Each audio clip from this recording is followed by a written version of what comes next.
አማራ አዲስ እባላለሁ። የአውድ ቴክኖሎጂ መስራችና ስራ አስኪያጅ ነኝ።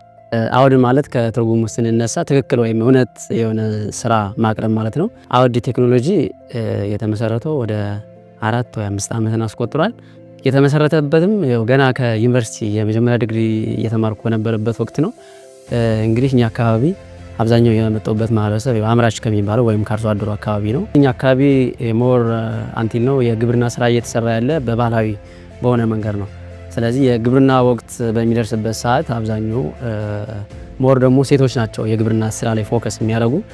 ሴቶች ነፍሰ ጡር ሆነው የግብርና ስራን ከፍ ዝቅ እያሉ ነው አብዛኛውን የሚሰሩት። ከዚህም ባሻገር ደግሞ አካባቢያችን ላይ ያሉ አርሶ አደር ከሰበሰበ በኋላ የሚያመርታቸውን ሰብሎች እንዲሁም ፕሮዳክቶችን ፍራፍሬዎችን ካመረተ በኋላ ወደ ገበያ እስከሚያቀርብበት ድረስ የምርት ብክነት አለ። ስለዚህ ምንድነው እኛ አካባቢ አሁን 2006 ወይም 2007 ላይ የተከሰተ አንድ እንትን ነበር።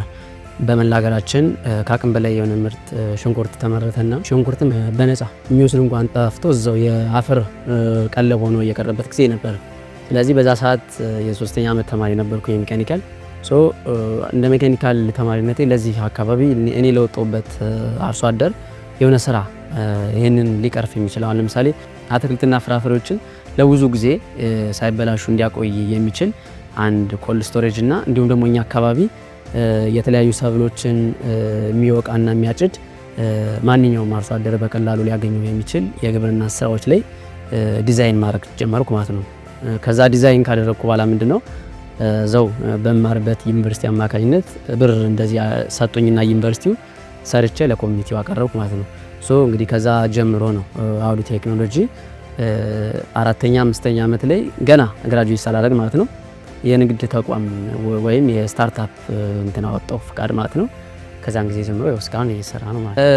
የሰራው ፕሮዳክት አንዷን የአውድ ፕሮዳክት አንዷን የምጠቅስላችሁ ኮልድ ስቶሬጅ አሁን ለምሳሌ እነዚህ ቲማቲሞች አሉ፣ ማንጎዎች፣ የተለያዩ አትክልትና ፍራፍሬዎች ስቶር ለማድረግ የተለያየ የሙቀት መጠንና የተለያየ የቅዝቃዜ አየር ነው የሚፈልጉት። ስለዚህ እሱን ሴንስ እያደረገ የአንድ አርሶ አደር የሆነ ማንጎ አምርቶ ማንጎን ለ4 ለ5 ወር እዚህ ኮልድ ሩም ውስጥ ነው ማስቀምጥ ካለ በዛ ሴት ፖይንት ቴምፕሬቸር ለምሳሌ 12 ዲግሪ ሴልሺየስ ላይ ሴት እናደርግለታለን።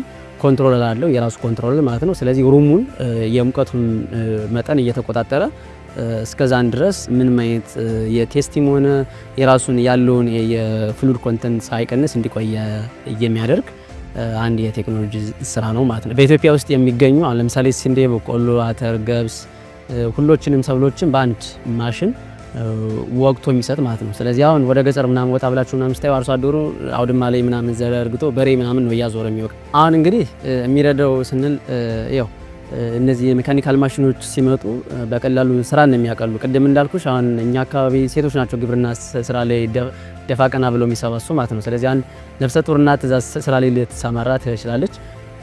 አንድን አሁን ለምሳሌ ወደ 10 ኩንታል የሚያወጣን እህል ለመውቃት 4-5 ቀን ሜዳ ላይ ሊያድሩ ይችላሉ ሰዎች ማለት ነው። እንደዛም ሆኖ እስከ 35% አካባቢ የሚመዘገብ ፖስት ሃርቨስት ሬት አለ። ስለዚህ እሱን ቢያንስ እንኳን ሙሉ ለሙሉ ማስቀረት ባንችል ወደ 6 ወደ 7% ሪዲዩስ እናደርጋለን ማለት ነው። ስለዚህ አርሶ አደሩ እንኳን መግዛት ባይችል አቅም ባይኖረው እንኳን ያን ማሽን አቅም የመግዛት አቅም ባይኖረው 1 ለ5 አሁን ለምሳሌ አንድ ቀበሌ ላይ የኛ አንድ ማሽን ካለ በቂ ነው። ስለዚህ መግዛትም የማይፈልግ ካለ ደግሞ ምን እንሰጣለን? ይሄ ምንድነው አክቹዋሊዜሽን የሚባለው ማለት ነው። በሚጠቀምበት ልክ አሁን ለምሳሌ 2 እስከ 20 ኩንታል ጤፍ የሚያስወቃ ከሆነ የ20 ኩንታል አንዱን ኩንታል በ100 ብር እየወቃን እስከ 2000 ብር ማለት ነው። ስለዚህ ሙሉ 20ና እስከ 30 ሺህ ብር የሚያወጣን ስራ በቀላሉ በ2000 ብር ይገላገለዋል ማለት ነው አርሶ አደሩ። እንደ ድርጅት እየተንቀሳቀስን ነበረ። ገና በደንብ ጎልተን አልወጣንም ነበረ። ግን ጃርቢ ላይ ከመጣን በኋላ አንደኛ የማይንድ ሴታችን በቢዝነስ እንትን አሁን ዝም ብሎ ብርም አሁን ለምሳሌ ቢገኝ የምንሰራበት እንትን ይለያል። ማይንዳችን ካልተስተካከለ ትሬኒንጎች የሚሰጣሉ። እነሱን ትሬኒንጎች በተለያየ መንገድ አሁን እንደ ኢንተርፕረነር ብዙ መንገዶችን ነው እንድናይ ያደረገን ማለት ነው። ያንን ብር ደግሞ እኛ በቀላሉ የምናገኛቸው ሎካሊ የሆኑ ማሽነሮችን እየተጠቀምን ነው ሰራ እየነበረ። አሁን ግን ደግሞ ከውጭ የምናመጣቸው እንደ ሲኤንሲ አይነት ማሽኖችን አመጣን እንድንሰራ አግዞናል ማለት ነው። እኔ ማለት እንትን አላልኩም አላመንኩም። ሲጀመርም ስፓም ውስጥ ነው ያገኙት ኢሜሉ። በነገራችን ላይ ስፓም ውስጥ ነው እና ስፓም ውስጥ እስኪ እንደዚህ ሌሎች የሞሉ ምናምን ሰዎች ነበሩ እና የሆነ ሰው እኮ እንደዚህ አልፏል የሆነ እንደዚህ የምንተዋወቅ ማለት ነው እንደዚህ በተለያዩ ውድድሮች ነው የምንተዋወቅ እና የሆነ እኮ አልፏል እዚህ ላይ ሞልተ ነበር እንደ ምናምን ሲል አዎ ሞልቻለሁ ምናምን ብዬ ከዛ ሳይ ኢሜል የለም ስፓም ውስጥ ገብቼ ሳይ ኮንግራቹሌሽን ምናምን ነው እንደዛ መሆኑን ያው ዝም ብሎ ኢሜል ነው የመሰለኝ አላመንኩም ምናምን ነበር። እዚህ እስከምንመጣ እኔ አይቶል ፍራንክሊ ምናገሽ አዲስ አበባ መጣን ስካይላይት እንትን እስከነለ አላመንኩም ሁላ ማለት ከዛ ለምን ያብር ለኛ ካምፓኒ በጣም ትልቅ ቫልዩ ነው ያለው።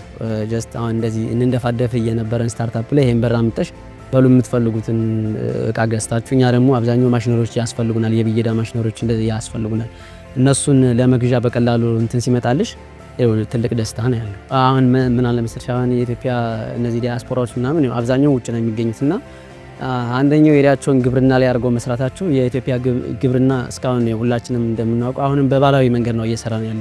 ከበኋላችን አሁን እንደዚህ ታሪክ ምናምን ስናይ እስከ ግብጽ ኤልፋንታይን እስከነ ጀርመን እስከነ ኢጣሊ ድረስ እኛ ስንዴ የላክንበት ታሪክ ነበር። አሁን ግን በተገላቢጦች ደግሞ ስንዴዎችን እያመጣን ለዛውም እየተቀቀለና እየተከካ ሩዝ የሚባለው ማለት ነው።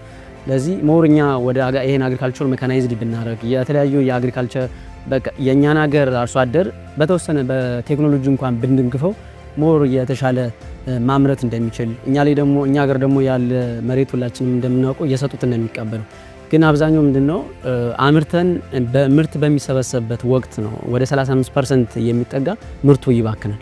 ስለዚህ ያንን እንኳን በቴክኖሎጂ ደግፈን እንደ የኢትዮጵያን አርሶ አደር ከፍ ብናረገው ወደ 11 ወደ 12% የሚባክነው ምርት ሪዲዩስ ብናረግ ሌላው ወደ 11 12 ያለውን ደግሞ ምርቱን አመጣ ነው ማለት ነው። ያ ደግሞ ስንት የተራቡ ወገኖችን ይደግፍልናል። ስለዚህ አግሪካልቸር ሞር እዛ ላይ መስራታቸው እንደ ኢትዮጵያን ያው የድህነት ቅነሳ ላይ ትልቅ ተጽዕኖ አለው ብዬ አምናለሁ። ያው እንደ ካምፓኒ ፌዞች አለን። አሁን ልከኛውን የመጀመሪያ ፌዝ እንደምንለው ነው። ፋይናል አውትካማችን እንግዲህ በኢትዮጵያ የታወቀ የግብርና ማሽነሪዎች አምራች ድርጅት መሆን ነው የምንፈልገው ማለት ነው። ኖት ኦንሊ ኢትዮጵያ ከዛም በኋላም ወደ አፍሪካ ነው የኛ አላማችን። ሞርም እየሰራንበት ያለ እዚህ ጋር ነው። እኔም አሁን ቅድም እንደነገርኳችሁ ባክግራውንድ ሜካኒካል ነው። ስለዚህ ሞር ከዲዛይን ጀምሮ እስከ ዲቨሎፕመንት ድረስ ያሉ ስራዎች ከውጭ የምናስገባቸው ማሽነሪዎች አይኖሩም ነው።